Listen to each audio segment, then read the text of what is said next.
If you thought the Green Bay Packers faced a challenge with the salary cap this year, wait until you see what they're up against in 2022. Combine that with the fact that the Packers haven't made a single adjustment to Aaron Rodgers' contract. The 2021 season might be lining up as their last best chance at another Super Bowl run before they turn things over to Jordan Love or whichever quarterback will succeed Rodgers. So, Field, if we buy into Rob's point here and we call this a must-win season for the Packers, do they have the personnel to win the Super Bowl? They do, Laura. I really believe that. I mean, at the end of last regular season, many of us, present company included, thought that they were going to wind up playing the Chiefs in the Super Bowl. They obviously lost in the NFC Championship game, in a game where they left far too many plays on the field, specifically in the second half, and Rodgers had a somewhat uncharacteristic performance in some ways. But they had several turnovers forced on defense that they were there. They should have been representing the NFC in the Super Bowl if they had just buttoned up a couple of closing plays on drives. So this team, I think, is fully capable of being right back in the mix next season. I just think that the inflection point could come by next offseason, if not sooner, if Aaron Rodgers' unhappiness becomes a thing. I think there's certainly some uncertainty in his voice right there. We'll see if that uncertainty translates to unhappiness right now as well.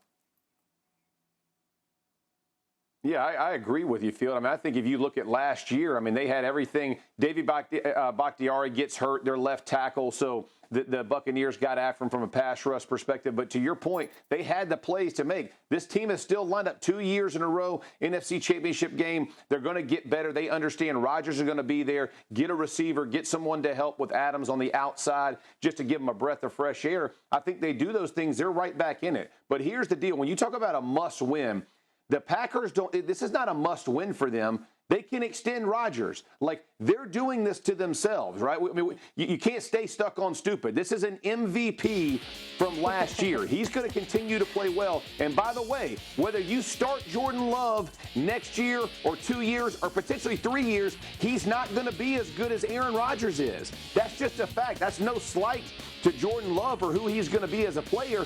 But think about the level that Aaron Rodgers is playing at. I do not understand this in the slightest. They could help themselves on the cap. They can continue to win and give themselves chances at the Super Bowl. Whatever they're doing in Green Bay, I do not understand it. It could all be solved with one simple meeting, one simple contract extension, and life would be good in Green Bay, and all the fans would love it. How good would that be, Mina? You know what I'm saying? It'd be all good for everybody. Everyone would be all into it. Listen, Mina, the thing is, it felt like things really started to sour a little more with the draft last year when they took Jordan Love. So what do the Packers need to do in this draft?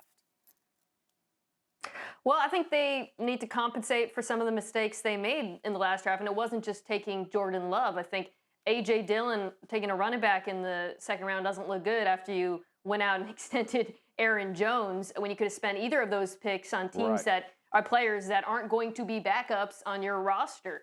There aren't a lot of holes on this Packers team. I agree with Field and Jeff. I think they're equipped to return to the playoffs, especially with Bakhtiari coming back. But there are some areas they need to address, so they frankly needed to address for a couple years now. Linebacker, I think Todd has them taking Jamin Davis in his latest mock.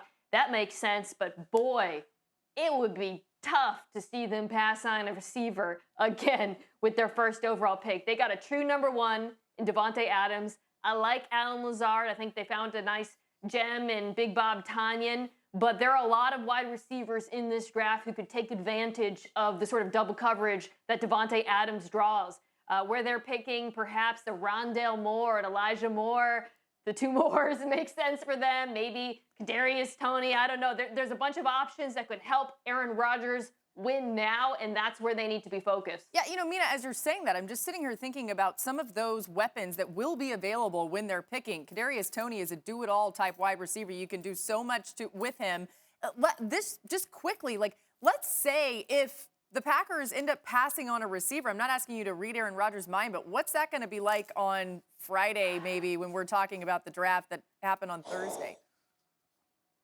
Well, I think to use the language Rodgers has used in the past, he's going to have a double scotch if that happens, would be my guess. Thanks for watching ESPN on YouTube. For live streaming, sports, and premium content, subscribe to ESPN+.